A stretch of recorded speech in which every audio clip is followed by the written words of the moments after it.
How about now? Or is that too loud?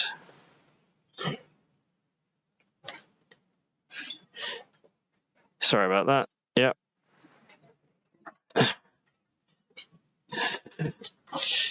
We should be all right. OBS says I've got audio, and there's probably a delay. Okay. Yeah, there's a good 30 seconds delay. This is what happens when you're on the other side of the planet to where you normally are. Okay. I'm just about -8, so should be all right. Hey. Do you want a treat? No. So, yes, as I was saying while I was muted, I'm here at Lanai Cat Sanctuary yet again. The 650 cats on an island that essentially they're pests on this island. Just to reiterate the story for those of you who haven't heard it, the island was owned by Dole, who grew the pineapples here.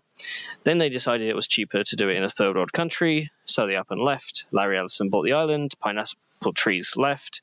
The cats who were here for the pineapple trees were not taken with, so they were left and they started attacking the indigenous protected wildlife. So a very intrepid, I forget her name, is it Carol? Thought, oh, I'll spay the cats and it'll be fine. And she did 25, and that clearly wasn't enough. And we now have 650, basically save the cats, protect the birds. And yes, now they are all piling around. If you can't see behind me, looks like it is feeding time. One here. Oh, nope, you don't like that. Just trying to find a place where I can stream, so... Yes, would you like to say something? Yep, you can have a treat as well. Let's see if I can pivot and just show you, the cat sanctuary and all the cats that are here. And this is one pen of about 200 cats. And there's a couple more pens. They separate the seniors and those that need to gain weight. They separate the ones that are terminally ill. And yeah, I think the official numbers are 650. They get about another 150 every year, just coming in through the island. Everything's through Lana'i. The island's currently owned by Larry Ellison. And they lose 150. What that means is they actually get most of them. Those are actually adopted to mainland US. They work with companies to help with the adoption. Of course, a few of the more permanent residents do pass on, or there are complications. But yeah, about 150 in, 150 out every year. And now we're post-pandemic. They say they're back up to visitor levels. In order to get to Lanai, you need to be on one of the other islands, probably first. And then you either take a boat or you fly. And then I took the boat the first time I came. I now fly. Who wants to vomit? Big flyings with Mokulele Airlines. I booked back in February. It was like $100 return, and it's a 20-minute walk from the airport. Hello. What interests you about AMD's latest server processor? How do you find the chips? Tasty. It's those of you who watched last year's, I was in a different location. You are just looking over my shoulder, aren't you? You can just hear the bag of treats. I decided to move here because it's a little bit quieter. There's usually fewer people in this pen. And now I've got one that's about to come say hello. Nope, you're not going to get on camera then. I'm just going to demand treats. But yeah, I come here every year. I should disclose that my trip to Hawaii was paid in part by I guess the person who's paid the biggest amount would be MediaTek, because I was in Sonoma for a MediaTek event.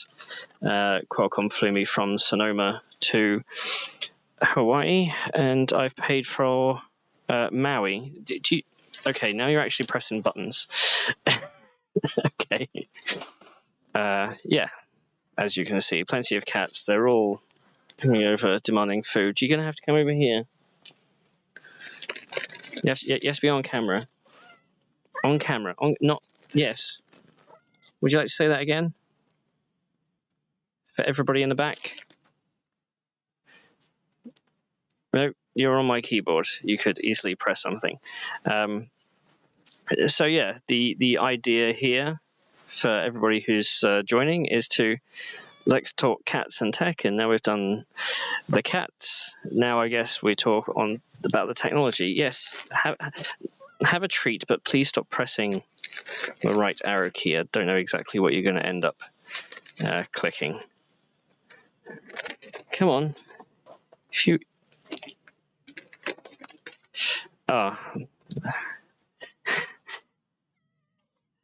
Seriously, these cats, I've been around, I've given a bunch of them treats. They only want you for the treats. Let's see if I can put this slightly further back. Oh, don't jump on the keyboard. Hey, no. Okay, here we go. Now that's better. Now you can not pester. There's just this one who wants all the treats. Let's see if I can pick you up and put you down just so somebody else can play. Nope, he wasn't too happy about that.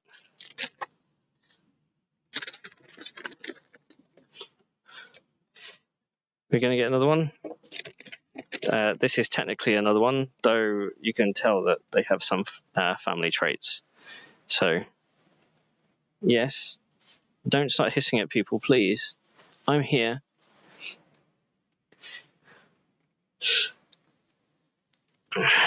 Okay, so I did want to talk about some technology while we're here on this live stream. My laptop says I have an hour's worth of battery because I've screwed this laptop up.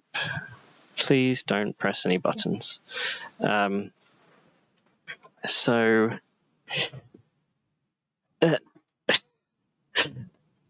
you're... Okay, go that way. This isn't anything for you to eat. This is my microphone. Those are my sunglasses. And there's the wind. Do you mind? I'm trying to do a job here. Do you mind?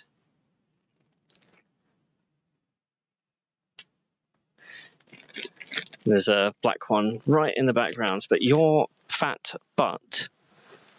Do you realize how many people you're exposing your butthole to today, sir? Do you? See the cat buttholes in front of me or cat buttholes in front of you guys? Okay, give you one more. So, how do I transition scenes in this new OBS? Let's do that way. Okay, so I want to talk about this because it is today's announcement. This is Cerebras have announced the first... So, Cerebras, where to begin? If you've followed videos on this channel before, Cerebras are a wafer scale engine company. They sell one chip and it's as big as your head because it's the size of a wafer. Now that chip consumes 24 kilowatts, has 850,000 cores, and the idea is that it does a lot of AI compute, and they cost at least a couple of million each, perhaps a bit more. And last year they announced that they could put together 192 of these systems with a custom fabric, custom switching topology called MemoryX and SwarmX. And the whole idea was that there are some customers who are buying more than one system.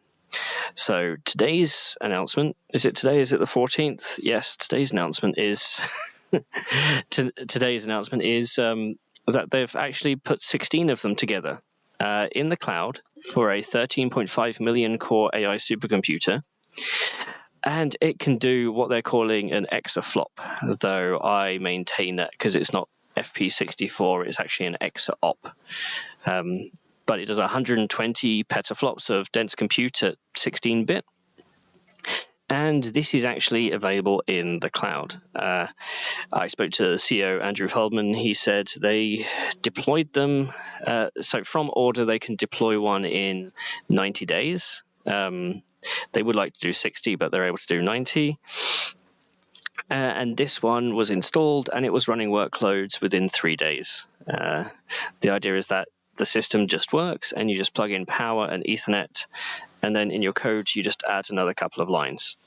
And that's how it's meant to work. And so we've got here the system. They've actually done some customized frontage points. This is the official press release from them. And one of the things with this sort of system is, so with GPUs, when you scale out GPUs, you want a workload that scales perfectly. So you use 2 GPUs, you get double performance. 8 GPUs, you 8 times performance. It's not always the case because you come up against something called Almdal's law, where you're limited by the serial nature of parts of the compute. But also when you move to multi-GPU, you have to then put in the logic to deal with the transfer of data across the boundary. So scaling is actually worse.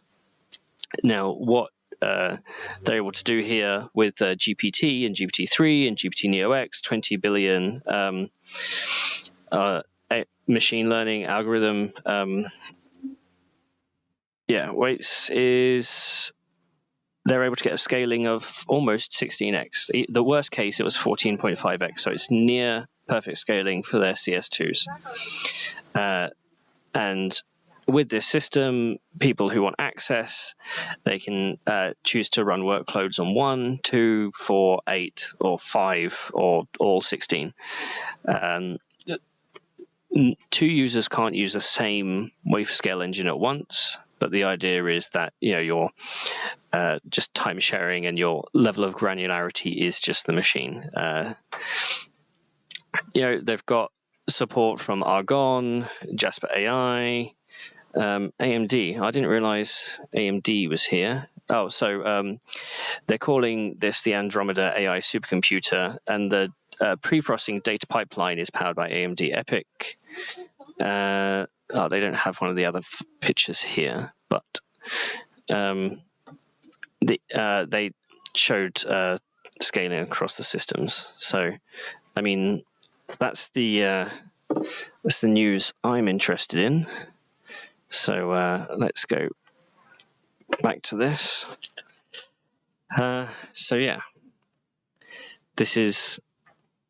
I hope everybody's enjoying a little bit of news. I was going to do a video on that, a separate video, because as you guys know, I follow Cerebras a fair bit. Oh, would you like something? No.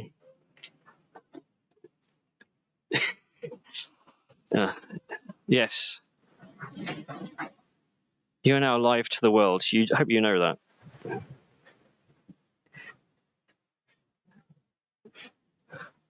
It's while I've been here today, there's been a couple of fights, but nothing too much. Oh, you are very soft. Very soft. It's if you guys go to my Twitter feed, there'll be lots of pictures from this place. I've also actually bothered to bring my proper camera this time. This last year, all my photos were a bit blurry, and there's some wind again. Sorry, why are you sniffing out there? Have one of those.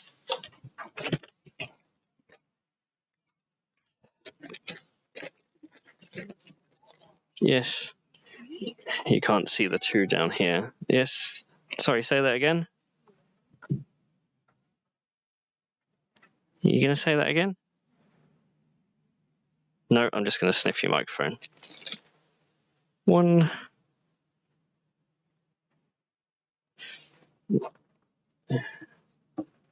Let's see. Let me see if I can organize this properly. Let's see if we can move to here.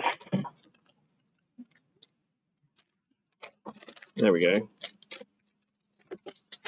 Oh, no, that is literally my laptop. Please do not change my stream. you just jumped on it. No, I'm not a place for jumpy. There you go.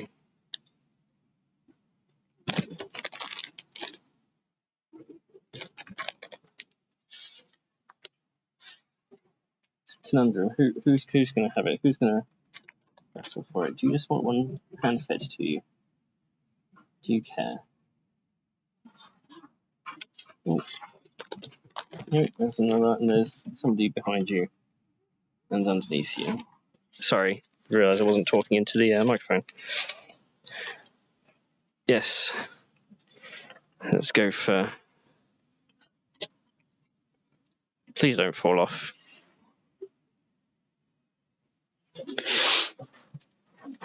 Boundless abound. So, how's everybody doing? Oh, they're all right up behind me. It's been a busy Q4, hasn't it, for computing? We've had new CPUs from AMD and Intel. We've had new enterprise CPUs from AMD and Intel. We've had new GPUs from Intel, AMD, and NVIDIA. That's what's left for CES.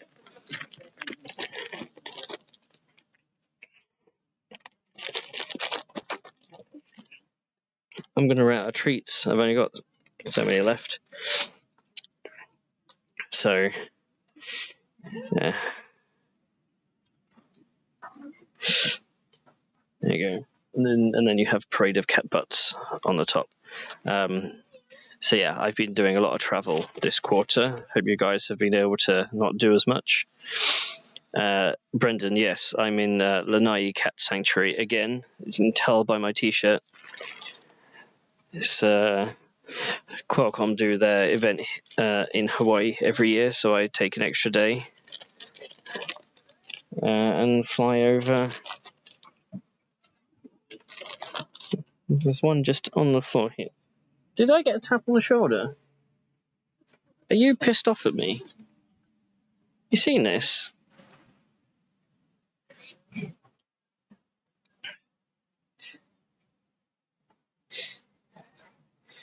So, yeah. So on the Cerebras stuff, Joto brings up a good point. Numerical codes and PDEs. So one of the aspects of scientific computing is just doing stencil compute. Things as if you're trying to simulate a 3D space and you divide that 3D space into cubes or rectangles of arbitrary units, and you need to calculate how stuff moves between them. You can do that through matrix engines or solving partial differential equations, and it turns out you can do that on Cerebras. So I think I asked the guys at Cerebras how many papers now are out using your hardware, and they said about 40. Which, yeah, is quite good. To put that into comparison, I guess quantum computing has been out for 10 years, and they've got about 1,000 papers. So the fact that Cerebras have got 40 research papers with their hardware on board is good. Though you look very angry. Would you like to contribute? No.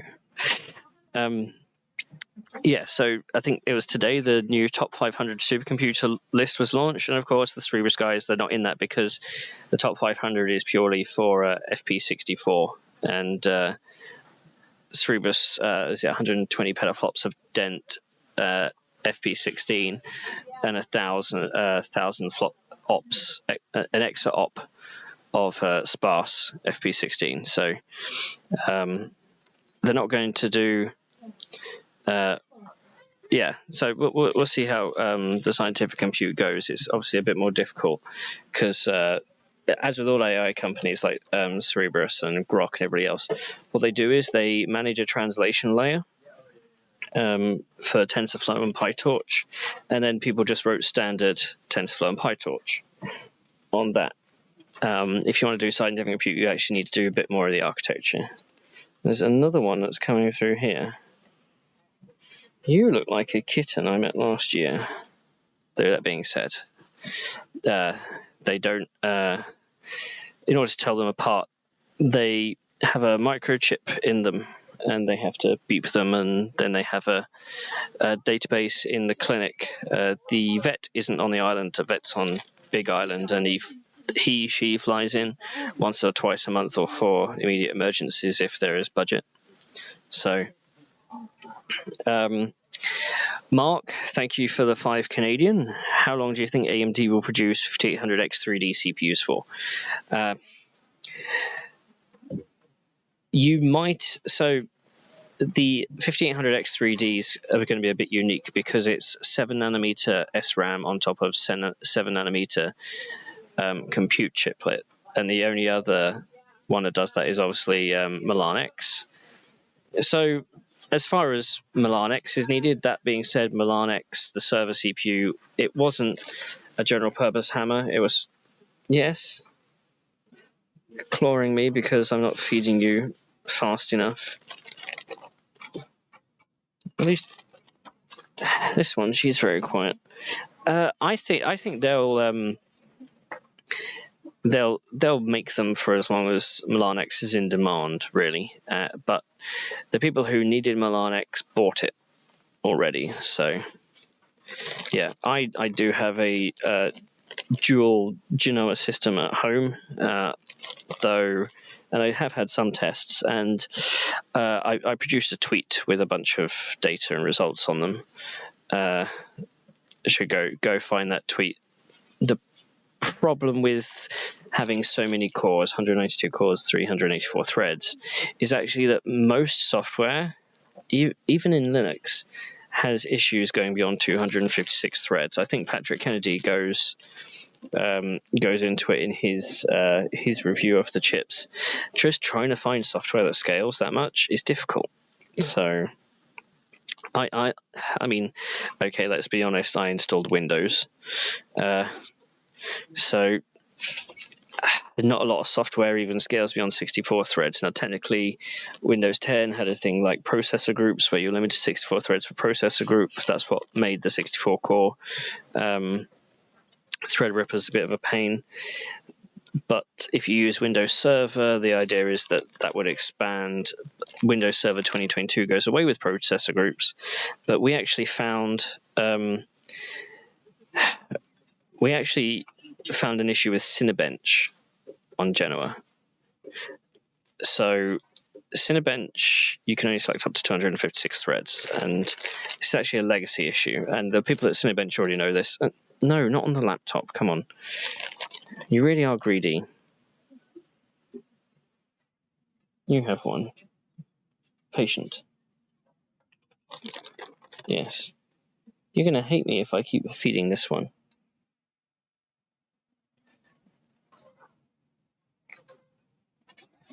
Yes. So yeah. Now my finger's just being licked because it tastes of the treats. So with Cinebench, the main workload only scales 256 threads, and you can only select 256 threads in the options because they built it to deal with Windows 10 processor groups. And they limited it for processor groups. But the Cinebench does some prep ahead of the actual running of the test. And if you actually look at the thread loading of the prep, the thread loading goes to 384 threads. The reason is they didn't apply processor groups to the prep because the prep isn't the thing that's timed. So Cinebench R23 is artificially limited by stuff they did in order to support Windows 10. When you go to beyond 256 threads with something like Genoa. Then we've got more people playing. Yes, hello? No, you like shouting at me, but you never say anything when I put the microphone in front of you. There are more. So, yeah, even my own software has issues beyond 64 threads just because Windows is pretty dumb. So, and yes, Genoa. No, I don't. Who is she? That'll be Turin. So Mo asks, will there be a 7950X3D? And it comes down to this, well, what is it used for? Now, Milanix has found a really good purchase with the EDA vendors, with the 3D simulator vendors, but not so much with anyone else. So in order for them to do a 7950X3D, it would be appealing to consumers who play in that crowd, and there aren't any. So Magic 8 Ball says probably not. That being said, I wouldn't mind one if they keep the frequencies high. Zen 4 is quite nice. The Entonator asks, do you think there will be more different SKUs depending on the use case, i.e. gaming? I mean, you could have a high-end gaming and a mid-range gaming, as long as it doesn't eat into your main SKU stack. I literally have 2 treats left. One for you, and one because you've been waiting patiently. But aside from that, no.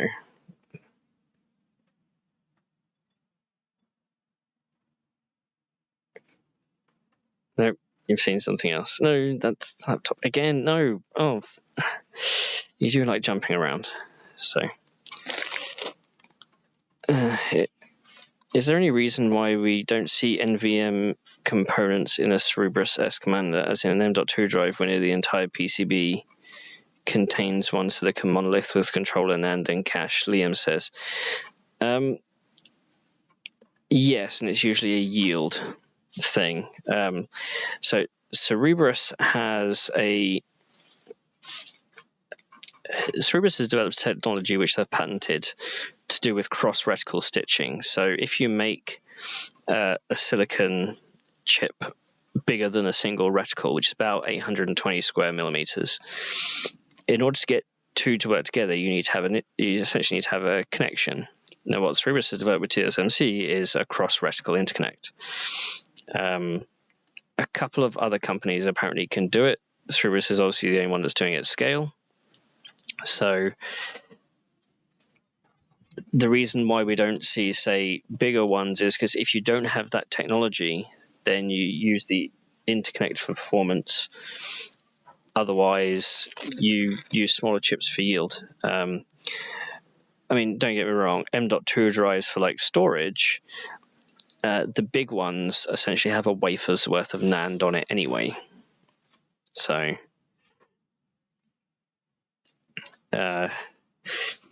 Anno says he's getting his hands on a Tsubasa, Vector Engine cards. Yeah, I remember when they presented that at Hot Chips, and it got a good reception, though it was also presented at the same conference as the A64FX, which is in the Ryken supercomputer.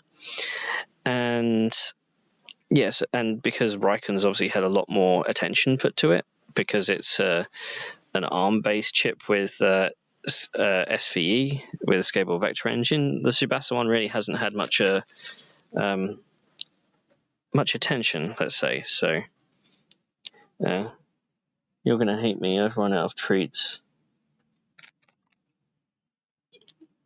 And I wonder if Patrick Kennedy has written up the top 500. And I'll see if I can bring it up. Nope, we just had a small fight. No, Patrick hasn't written up the top 500. So in terms of supercomputers this year, it's not a lot has changed. I believe that the number 4 machine got an upgrade, and there's a new number 5 built with Xeons and NVIDIA graphics. Aside from that, actually, HPC Guru has a good, let's see if I can bring up HPC Guru Twitter. More people are picking AMD for their supercomputers this year. Oh, and this is where Twitter's going to complain that I'm not logged in.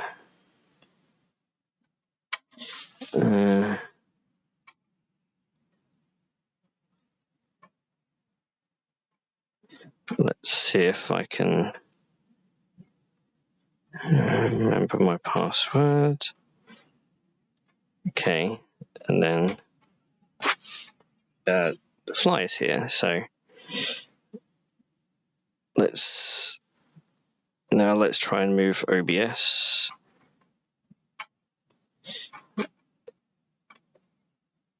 To HPC Guru, and I'm trying to do all this one hand. Okay, this should work. Yes, okay. So let me scroll through here. If you don't follow HPC Guru and you're into HPC, you definitely should. And nobody really knows who HPC Guru is. And right now is the supercomputing conference, but I'm not at there. I'm here at Qualcomm's event. So one thing about the top 500 list this year is that China seems to be not either updating the submitted supercomputers with their updates or even submitting new supercomputers because of the whole situation geopolitically. So new top green 500, number 4, and 15th in the top 500 at the Pawsey Center. Well, we just happen to be with Cat, so that's very useful. That looks like a Shasta. So yeah, 4 GPUs to 1 CPU. What's that? 8 channel. So let's see. Yeah, okay, so Leonardo is now the new 4th most powerful supercomputer in the world. Atos, Euro HPC. So it's an Atos, Bull-Sequana, XH2000, 255 petaflops of FP16. And yeah, so this year we're at Supercomputing Dallas. So because of the conflict with Qualcomm, I haven't gone this year. Though it looks like if the events are going to be at the same time every year, then I'm going to be alternating. I know MediaTek's event this next year has already been announced, and the timing does for. I am logged in. What are you on about? The timing of MediaTek's event is already the same week as Supercomputer next year, so I'm going to MediaTek. I will be going to Supercomputing next year. So let's see more. Okay, this is HPC Guru top 500. Leonardo breaks top 10. One change in the top 10. Fugaku remains number 2. So we still have Frontier. That's the AMD EPYC and Radeon Instinct running at an RMAX of 1.1 exaflops for 21 megawatts. New at number 4 is Leonardo in Italy. And also Lumi gets an upgrade, and that's also AMD EPYC and Radeon Instinct. But that's 6 megawatts, so you obviously have the scale. And then number 5 is the former number 1 Summit, built on IBM Power 9 and NVIDIA Volta 100 GPUs.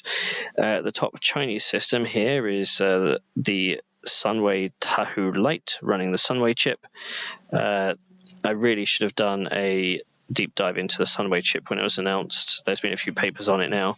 Also, Gordon Bell Prize for 10.7 million cores. Oh, speaking of Gordon Bell Prize, so Gordon Bell finalists every year at supercomputing. There are 6 research papers chosen to basically showcase the virtues of new frontiers in HPC.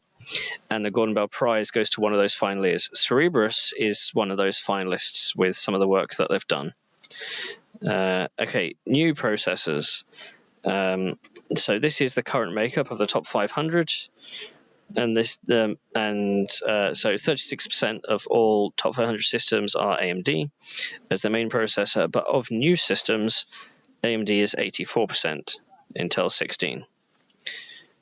China lost 9 systems, Europe went up, and again, here we see the number of systems, currently 44% of all top 500 is in Europe, a third in North America, but North America had 2/3 of the submissions. And Asia is proportionally a lot smaller. Oceania, South America are usually very small and vary year to year. Green 500, if you're not familiar with Green 500, this basically is Rmax divided by power, most efficiency architectures. So Frontier, the test development system, previously was number 1. And now Henry, a Lenovo with Intel Xeon 32 core with NVIDIA H100s, so that's Hopper. Not sure if Sapphire or Ice. It's probably Ice, given how long these things take to get up and running. But it's only a 65 gigaflops per watt system. And then Frontier, which is the global number 1, is still at number 6. And then you have Preferred Network MN Core, which is in Japan. That's number 9. And yeah, okay, so out of them, most of the efficient ones are AMD Radeon Instinct. They're just no longer number 1. HP CG, this is more of a graph-based. Fugaku remains number 1 because of HBM. Frontier is number 2 now. Lumia is number 3. So, yeah, and then the AI-focused one, Frontier, is number 1 because the MI250X. Vendor share, Lenovo has just under a third. But in performance, HP is most of the performance. And that's the thread on the top 500. So, yeah, it's worth going. Patrick does really good dives into those numbers every year, so it's worth looking out for his piece. So.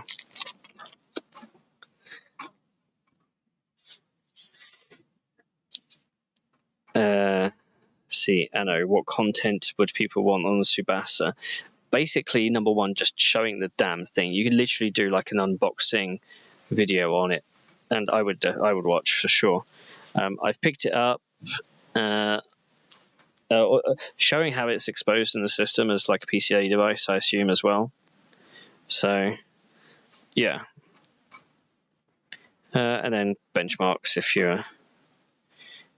Oh, Anna, you got a actively called one? Where can I get those? Because I'll have it in the back of shot in the office. Ha. Because as if I know anything about actually programming the damn thing.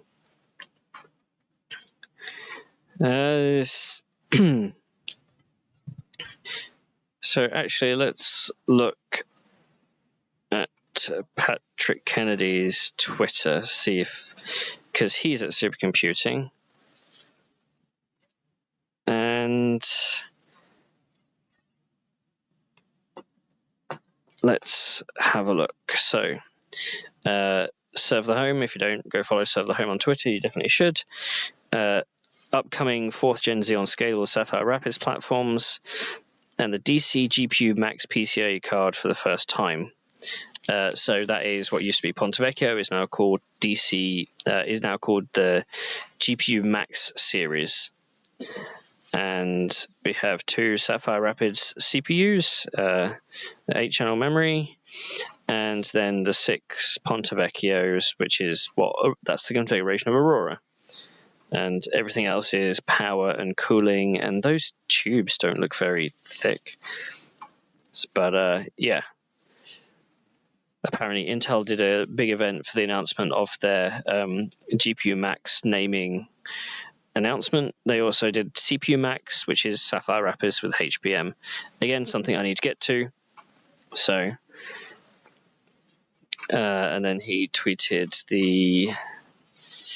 and then here's the Genoa stuff. Not much on the supercomputing side yet. Maybe it's on his personal one. Is that Patrick Kennedy one?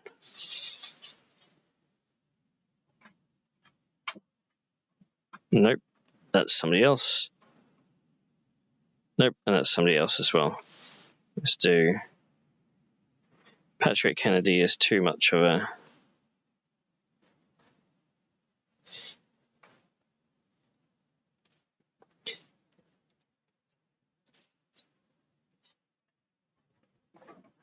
Patrick Kennedy. Oh, Patrick 1 Kennedy. There we go. And yep, this is him. He wants to be a vendor agnostic, so he has an AMD, Intel, and NVIDIA lanyard all mixed in, which means he's obviously shilling for everybody except for VIA. Supercomputing this year, 11,000 people, over 350 exhibitors. And this is the Omni Hotel saying SC22. It's in Dallas. Next year is going to be Denver, I think. So this is the Intel Max event. And as you see, packed. I think a lot of people excited just to be at events. And then, okay, so he hasn't actually done much at the show. Normally he has done by now, so we'll see about that. Definitely worth following on. It's a lot to do this week, alongside all the Qualcomm stuff, which is coming out over the next few days. So, Anno, yes, I'll have to reach out to you on Twitter. Is your name the same on Twitter? I've got travel brain right now.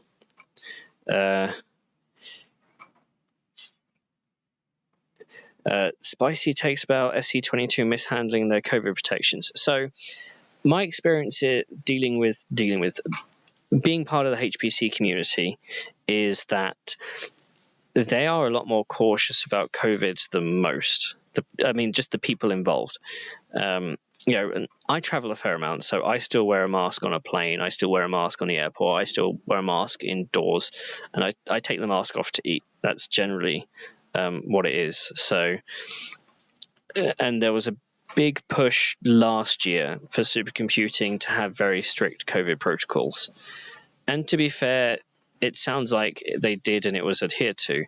Now, because there are a lot of people who don't want to wear masks anymore, they don't want to drive them away. The thing is, an event like supercomputing actually doesn't really work virtual that well. So they need people to attend, which does mean almost catering to the lowest common denominator in terms of COVID protocols. So, yeah, there's that to consider whenever you go to these events. The best events I've been to that have handled it well basically give you so it's different from a trade show to a vendor event. AMD's vendor events, you turn up and they would give you a COVID test. Just one to do in the room. That would take half an hour, and you basically took a photo when it said negative, and then if anybody asked you for it, then you could show them. Though no, I don't think nobody asked me, but people were asked at various points. So, but yeah, so other events I've been to haven't done that. And yeah, none of the events I've been to, people have gone away saying there's been a massive COVID outbreak, but I'm pretty careful and I travel a lot and I still haven't had COVID. So maybe that's my problem. I'm too immune. But I get it. I definitely get it when I don't want to get ill. Nobody wants to get ill, surely. So yeah. Keeve asks, how small in terms of nanometer will we get for semiconductor chips? So I have a video where we talk about the roadmaps to 2036. Windy again, sorry. Where we talk about going to, in terms of process node, 2 angstrom. What that really means is a gate width of 14 nanometer, I think, and they're talking about 4 or 3 tracks. So your metal, yeah. It's the days of just, because previously the way we used to measure that sort of whole nanometer is different to how we think of transistors now. So it's not that great. So yeah, no treats, no cats. They've all left except this one behind me, who you can see. I've gone through 2 bags of treats. They try not to give them too many treats every day. And I'm in the secondary enclosure, the primary enclosure where everybody goes into first. They get tons of treats. So there is that. This cat sanctuary is open 10 till 3. It is now 2. I have taken about 1,000 pictures with my DSLR and a few with my smartphone. Hopefully a lot of them come out well, and we have a good supply of cat taxis over the next few months and years. And now we're getting back into post-pandemic travel. So CES is in January. Right now I'm not going because we announced a lot in Q4. Some companies are briefing me on what they're doing. Companies that aren't briefing me, I ask, do I need to go to, or what are you launching at CES? And they said, come and find out. And I'm like, no, I need to decide whether I'm going or not. But the event I'm still waiting for is Computex in Taiwan, which is going to be very different as a analyst and a content creator, I think. So I've never gone to a trade show as an analyst. Everything I've been to so far this year has been vendor events.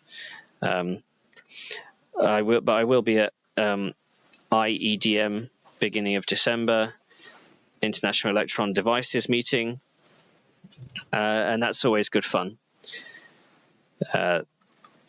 If you really want to find out about new transistor technology and what the process nodes of the future are going to be using, that's the event to keep an eye out for. So yeah, I'm already booked for that. Trying to manage to get a hotel in Union Square for 1,000 for a week, which is very rare. So, the ginger ones come out to play. I think not a lot of people are going to turn up now, given the cat sanctuary is only open for another hour. The big influx comes when people come off the boat and they get driven, so there are fixed times that there's a shuttle. And I think the last shuttle of the day may have already gone, so there are no other new people, and just the wind to pick up. When will we see Tech Cat Sanctuary? When I'm retired. When I'm retired, I will do every video, every live stream with a bunch of cats. I actually film my videos at home with my door shut, because A, it makes the lighting more uniform, and B, because my office is right next to the stairs can be quite loud when people go up and down. So that basic, I have to shut the door. So that's, cats don't come in and bother me when I'm filming. So hey Carl, how's it going? Good to see you. I know it's a weird time for a lot of people. 4 p.m. in Hawaii is the worst time everywhere else in the world. I understand. Trowakes asks, as an analyst, are all the expenses covered like before as content creator or as media? So for vendor events, usually the answer is yes. Vendors, if they're inviting press, usually invite analysts or analyst summits, and they will cover the cost of travel and hotels. I have one client where, so I'm on retainer with them. What they do is, rather than do that, they pay people essentially a 10% extra and say, this covers your expenses for the year to come to our events, and then we're left to organize ourselves. For trade shows, so even when I was with Anantech, the trade shows were usually covered by the publisher. The publisher would cover flights and hotels, so there were no vendors involved. However, there were years where my travel to, say, Computex was sponsored by either Gigabyte or MSI, I think. So, and that meant we spent more time with them during the show, and we didn't meet their competitors at their competitors' headquarters. But aside from that, future paid their own. As an analyst, obviously going to trade shows now, I have to pay my own way. But IDM is surprisingly cheap. So, yeah, I've got a cat hair on my microphone. So there's a small difference, Trowakes. So, yeah. Lithium spelled Lithwanum, are future Ryzen CPUs... Do future Ryzen CPUs inherit the new fabric of the new AMD GPUs, or does that take longer to implement this? So, Zen 4, either in consumer or enterprise, actually has a new version of the Infinity Fabric, which runs at double frequency and requires half the amount of links by standard. The reason being is that they found in the more advanced process nodes, it's the static power of those links, as in the hardware needed to even put the links together at idle, is generating more of the overall power of the system. So by halving the number of links, they half the static power. But you'd think doubling the frequency would more than double the power of the data transfer, because nothing's linear. Very low-end stuff may be linear. But it turns out overall they actually get a power advantage by going down that route. I need to look into the exact power and details of the fabric of the new Radeon GPUs.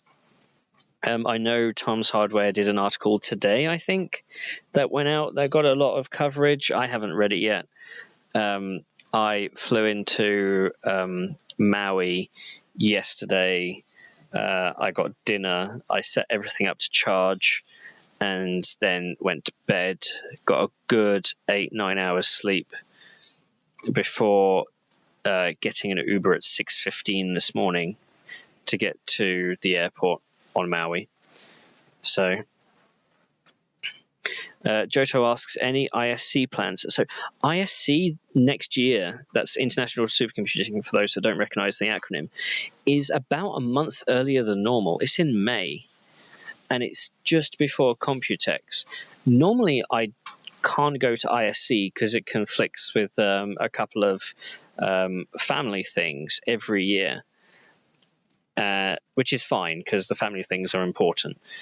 Given that 23 International Supercomputing is going to be a month earlier, and the week or so before Computex means I may actually be able to go, which would be good. It'd be interesting to see what it's like, 6 months aside from regular supercomputing. So, yeah, we'll see about that. And V, aloha from the Big Island. Yes, we last year the Qualcomm event was on Big Island, but in order to get to Lanai from Big Island takes 2 planes, whereas from here it's just 1. And no, I don't take a boat. Can't remember if I mentioned this earlier. First time I took a boat, we had to leave early because of the weather, and the boat was essentially, because it was so windy, well, there were sloshing bodily fluids side to side for a 50-minute boat ride, whereas an airplane from Maui is 20 minutes. It's a bit more expensive, but it flies in most conditions. So, and I think we've got the last of the tourists are just about to enter. So I'll probably stay on for another 5 minutes, because then afterwards I got to pack up and enjoy myself before I walk over back to the airport. So if you got any tech questions, then please ask them. I know there's been a lot going on the last few weeks. And Freckle Trout says a very good point. I am very likely going to get a 7900 XTX and power limit it to 250 watts. I mean, so I haven't technically done my official Ryzen 7950X review. I did a 2-hour live stream in the hotel. I haven't actually partitioned out into a proper video, but in that I said if you limit it to 65 watts, the power efficiency is actually really good, and the performance is about 2/3 of the full-blown power chip. So with these new GPUs, one of the aspects is going to be power efficiency.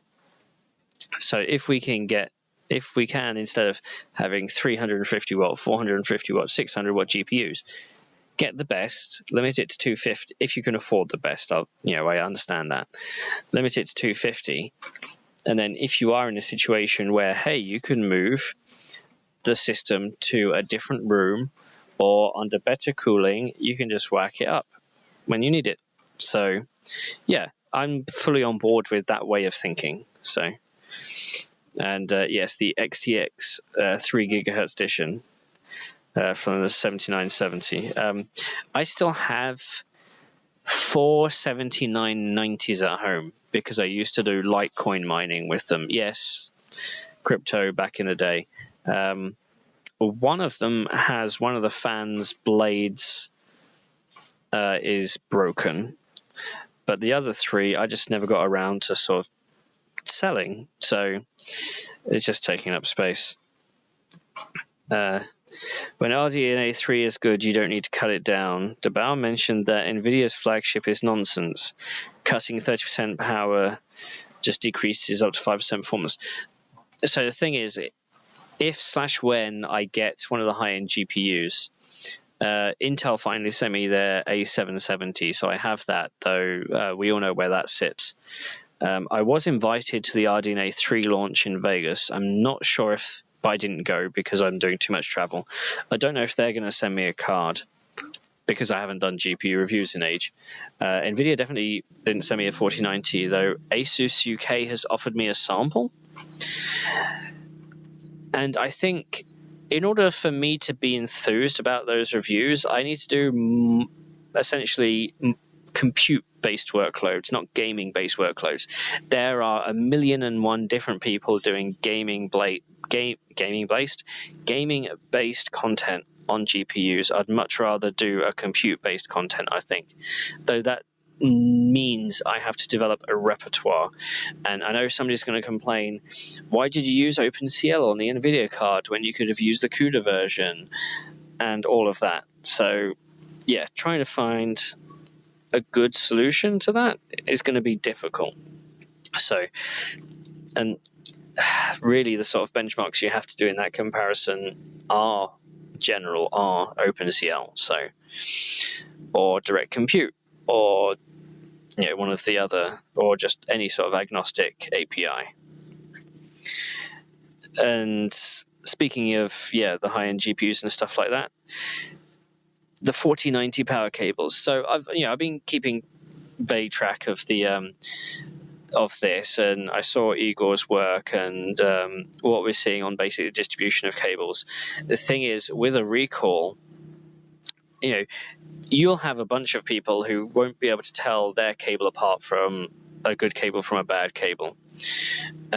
So a recall would have to recall all of them regardless. And okay, NVIDIA can take all of them back and then essentially redistribute out known good ones. Yeah. In the US, there are laws and regulations about when it is to do a recall. So you have to go through official channels to officially do a recall. You have to put a lot of money behind it. Now, of course, NVIDIA has money. Why don't they do that? And then there's a question of exactly how many 4090s are there out in the wild. I've seen numbers saying that there's about 50,000 cards sold? I don't know. It depends whether you... I expect there's demand for the compute side of those cards as well. So, and then, we've got 4080s as well. So, I don't know. There's... At some point, we're going to see power going up way too high, and then everybody's going to refactor on efficiency, and then they're going to push efficiency hard and then scale out something very efficient, and then we get increase the power, and then everybody refactors on efficiency. It's very cyclical, this thing. So same with CPUs, the same with GPUs. To be honest, the most complex game I've played recently has been What's the Golf, which is not complex at all. That's sort of vector drawing. So I know. So regarding MLIR in LLVM, that's a mid-layer intermediate representation. I think last year at Hot Chips, one of the tutorials was on MLIR. So the problem is I'm not a good coder. I kind of understand architecture. I'm not a good coder. So it's essentially going to be relying heavily on what's available, what I can... Oh, also, I'm not I'm not that competent on Linux either. So what's available on Windows, and what's scalable and what's representative? And chances are there's nothing. Part of the problem there is, I may have mentioned it before on the channel, but if you go to the independent software vendors that actually build the software, especially if it's big licensed software, and say, look, I want to be able to build a benchmark with a software, or do you have a benchmark with software? I want to test it on lots of software. The value for you guys is that you get to see the performance across a wide range of hardware, and it helps the customers buying your software to also buy the hardware that works best.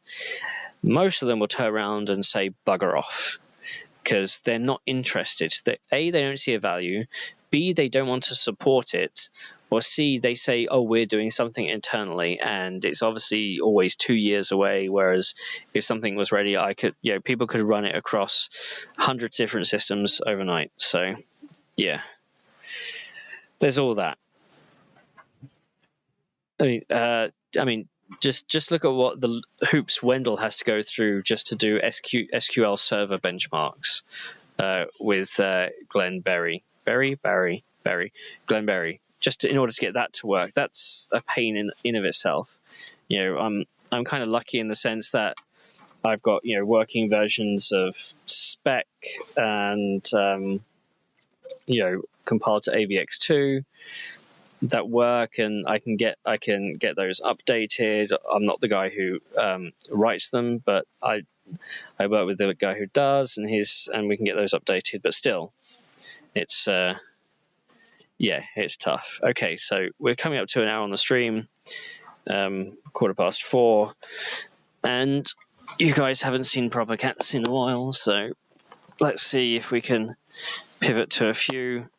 Excuse me while this is going to be a bit bumpy, but let's see. We've got cats in the holes.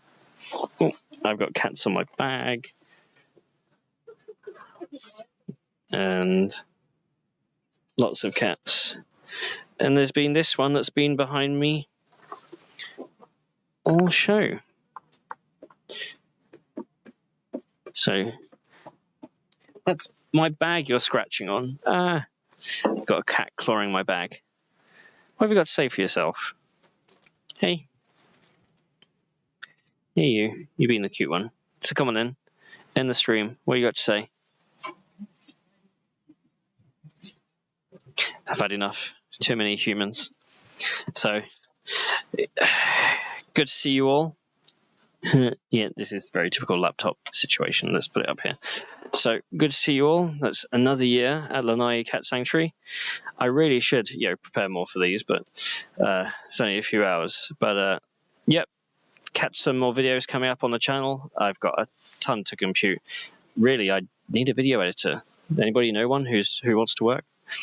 So, yeah, I will catch you all on the next one. Have a good one.